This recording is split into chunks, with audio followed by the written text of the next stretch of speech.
The face game can be played by 4 or more people.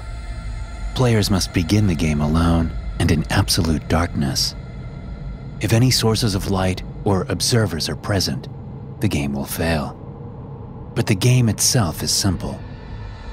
Players stand in a circle, with one player in the center.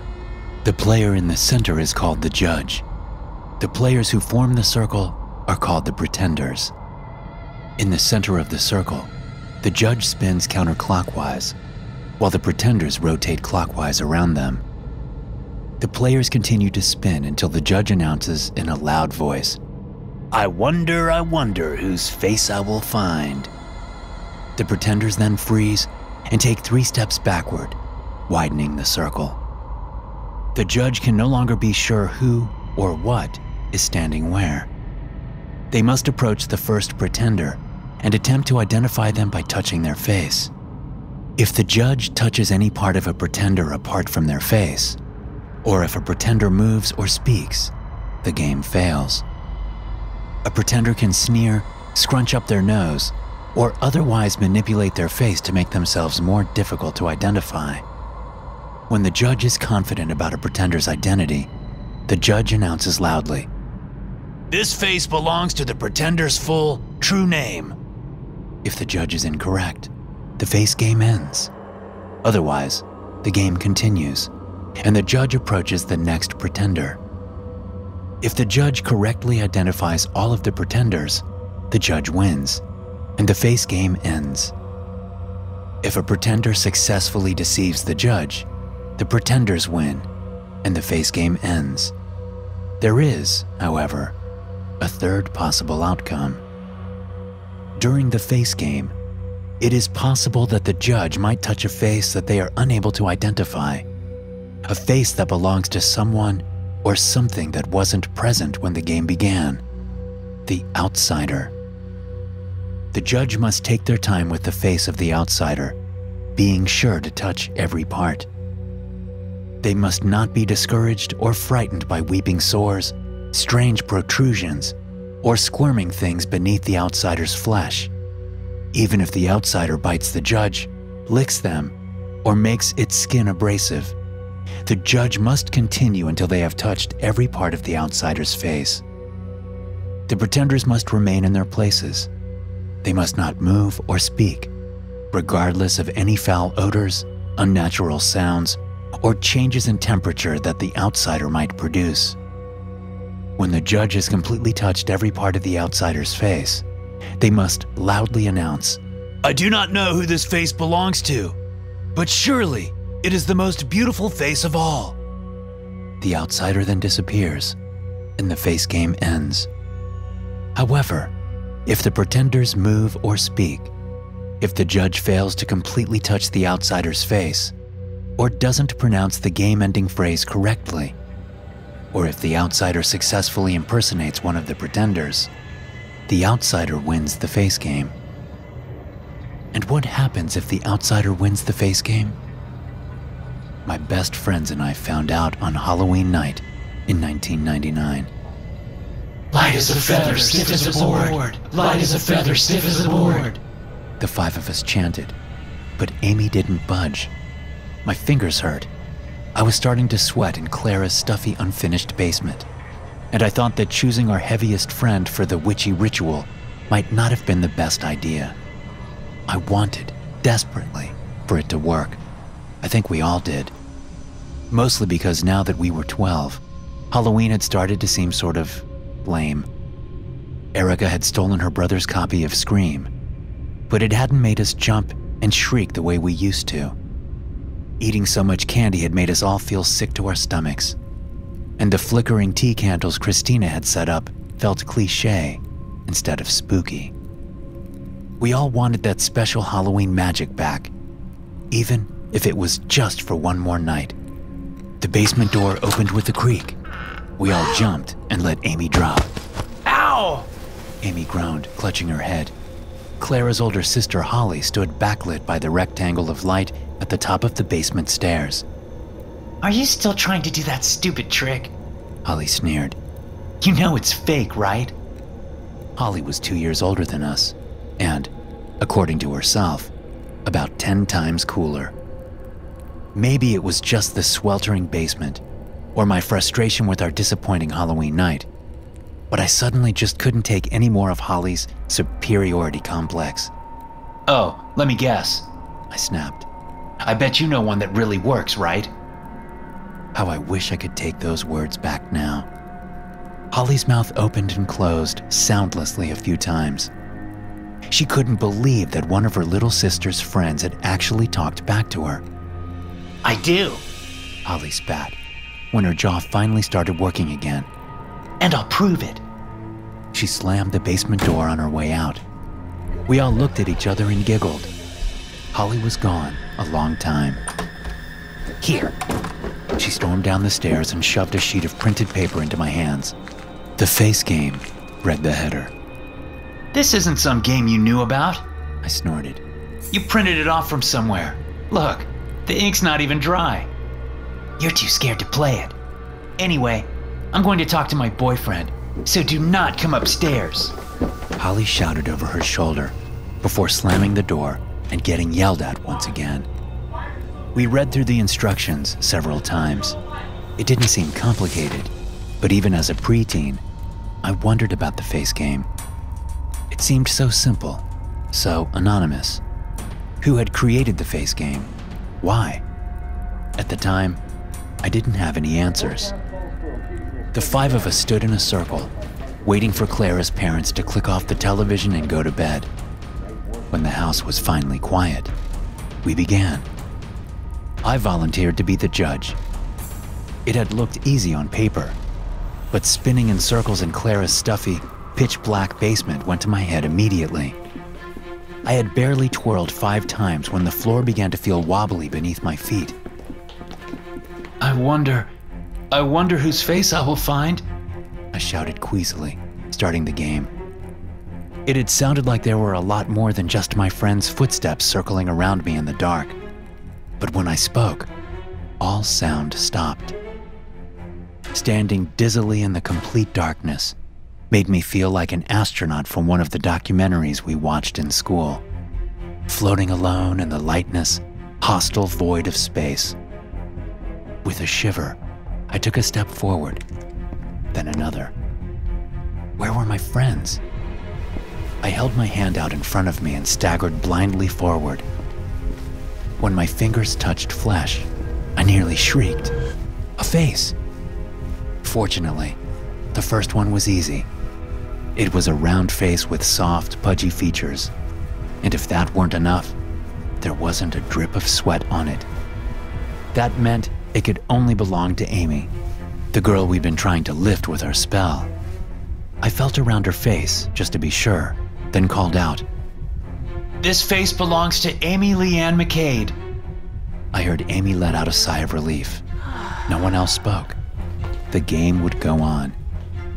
The next face was bony and twitchy. Whoever it was didn't want to make it easy for me. They wrinkled their nose and lips so much that for a terrifying moment, I thought I was touching the outsider described in the rules. But then I realized that whatever I was touching trimmed its eyebrows and used strawberry shampoo. Only one person I knew was such a pain.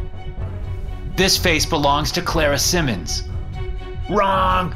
Christina laughed. Sudden footsteps, a banged knee, cursing. Kelsey flipped the lights back on.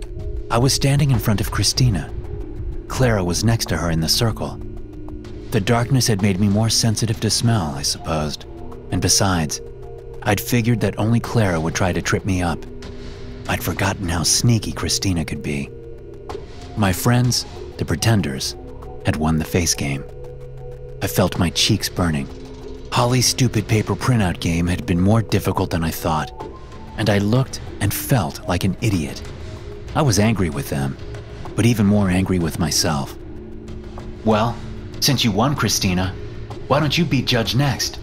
I challenged her. Christina just shrugged. I realized that none of the others understood what I was so angry about. They didn't understand the tension and fear that came with being the judge. That weird sensation of touching a suddenly unfamiliar face in the dark. Before I knew it, the lights clicked off, and we began to spin. I don't know if Christina had a higher tolerance for dizziness, or if she just wanted to show off, but she twirled for what felt like forever. Candy sloshed sickeningly in my stomach, and I wondered what would happen if someone passed out during the face game. I wonder whose face I will find. Christina sighed in a sing-song voice. We froze. After taking 3 steps back, that feeling was back. The sensation of being alone in the universe.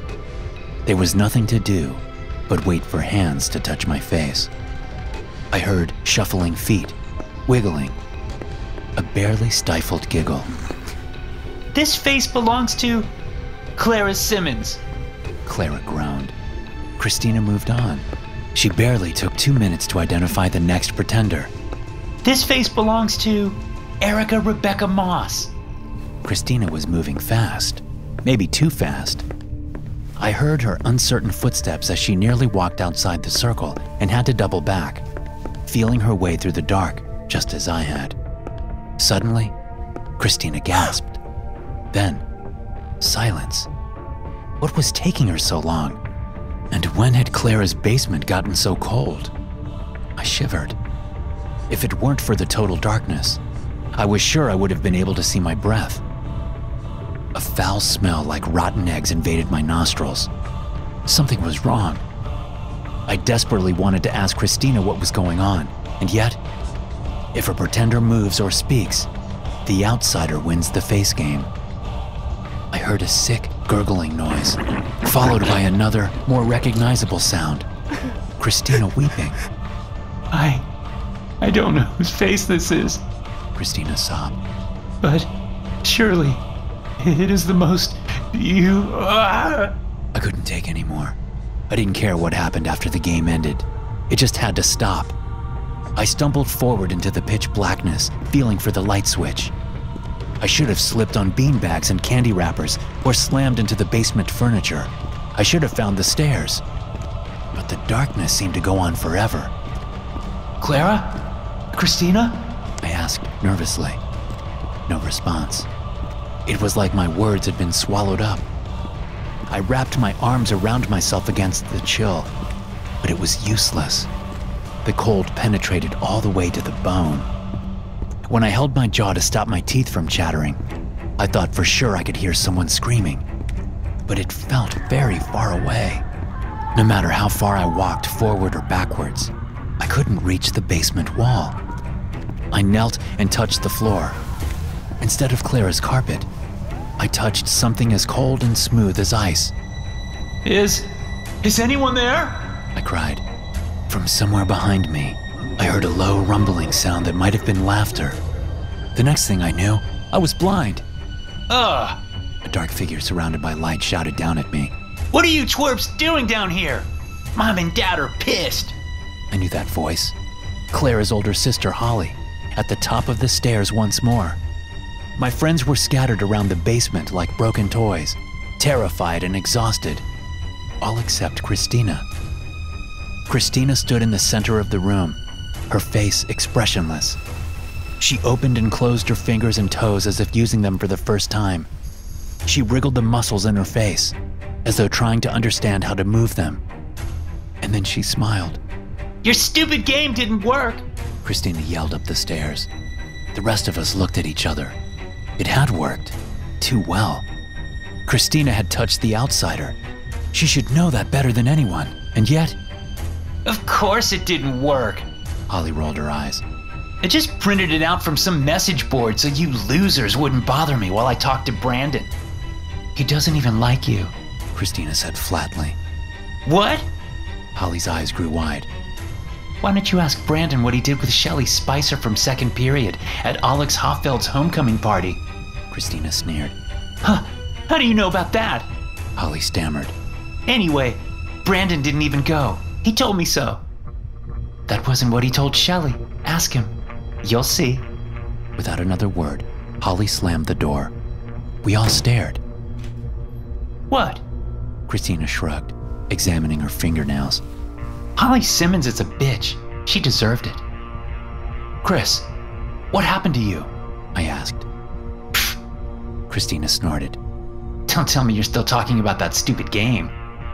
Just before everything got weird, you found the outsider, didn't you?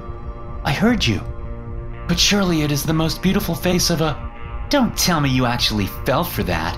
Christina threw her head back and laughed. I was just messing with you. You're still such a baby. I mean, none of the rest of you were scared, right? Christina looked from face to face. One by one, each of my friends shook their heads. I couldn't believe it. I'd seen how bewildered and frightened they were when the face game finally ended. I knew that, like me, they'd been shivering and lost, trapped in that cold, dark other place. I felt betrayed, but I couldn't blame them. There was a menacing new look in Christina's glare, as though something ancient and cruel was staring out from behind her eyes. I think, on a deeper level, I already knew the truth. The real Christina was gone forever, trapped in that freezing abyss, and maybe even destined to become an outsider herself. The thing that had come back inside her shell was something else entirely, an outsider, and it had no problem turning my friends against me. We were young, impressionable, and, to be honest, afraid of what Christina had become. Throughout the fall and into the winter, Christina followed me and stalked me. She never spoke, but the message was clear. Never speak of what you know. Once she was confident of my silence, Christina, or the thing inside her, got to work on its favorite pastime, destroying the lives of the people around her. Her parents divorced, citing irreconcilable differences, but I knew the real reason. They wanted to escape from their daughter. They wanted to escape from the outsider. In time, Christina's sadistic games drove Kelsey and Erica away. They became her new targets, and the way she teased them throughout high school crossed the line from bullying to torture more than once. Those who stayed close to her weren't so lucky. She got Clara hooked on heroin our junior year, and Amy was killed in a car crash when Christina blackmailed her into driving drunk on prom night. Sometimes it was over quickly. Other times it dragged on for years. But Christina always wrung every drop of suffering she could from the people around her before throwing them away. To her, or it, suffering seemed to be a sort of game. I usually kept my distance from hometown gossip, but in Christina's case, it was like being the spectator to a horrific natural disaster. I just couldn't look away. In dive bars and beauty salons, I learned of the careers she'd left in ruins, the relationships she'd wrecked, the pain and death that followed her like a black cloud. Eventually, she wound up in prison. Given her love of cruel games, manipulation, and control, I'm sure she enjoyed every minute of it. I ran into one of the correctional officers who worked in her unit by chance a few years later. His name was Mark. He'd gone to high school with Christina and I, and, like me, he was now terrified of her. I noticed a cast on his left arm. She basically rules the cell block. The inmates are all afraid of her. So are the guards. You should hear the stories that the cops tell, the ones who arrested her in the first place. They said she was crawling up the walls like a goddamn spider. And that's not the worst of it. We were standing in the aisle of a busy supermarket, but I suddenly felt cold and alone, like I had when we played the face game. Mark looked over his shoulder before continuing. The worst part is how she manipulates people. Know what I mean? I did. I thought of Erica with her head in a high school toilet, Clara with a needle in her arm, Amy's arm hanging out the door of a car wrapped around a tree. The other day, we caught her in an empty storage room with some other inmates. All the lights were off, and they were playing some sort of game. I shivered. Mark went on. We put her into solitary confinement after that, and solitary breaks everybody. I've seen the toughest gangsters and most psychotic killers cry like babies just after a few days of solitary. But not her. Not Christina. We could see her on the camera, just staring into space. Mark trailed off. He cleared his throat. Sorry if I seem a little freaked out by this. It's just, I was one of the COs who interrupted whatever game they were playing. And when the lights flickered on, I'd swear I saw something dark and horrible standing in the circle with the rest of them. It disappeared right away, and then, well, then I tried to put cuffs on Christina, and she snapped my wrist like a goddamn twig. He gestured to his arm. Look, don't tell many people in town about this, okay? I don't need everybody thinking I'm scared of a girl from high school. But he was scared. We both were, especially after I told him my side of the story. Mark believed me, and we kept tabs on Christina as best we could. But after she got out of prison, the trail went cold. It's only been a few weeks now, but I've noticed a disturbing trend. More and more people seem to be talking about the face game. When my friends and I played the face game, it was just some anonymous printout from an online chat room. Now it seemed to be showing up everywhere. In viral videos, in the conversations of kids walking home from school. Mark even found the rules of the face game stapled to a telephone pole near his house. It can only mean one thing. The outsider wearing Christina's skin is spreading the word about the face game. Is it trying to bring more of its kind to our world? Or find its way back from where it came from? I don't have any answers. But when I walk through the streets of my old hometown, looking at the happy expressions of families out for an autumn evening stroll, I hear a sing-song voice repeating in my mind. I wonder whose face I will find. Thanks for listening. If you enjoy these stories, be sure to subscribe to the podcast and check out some more of my episodes here.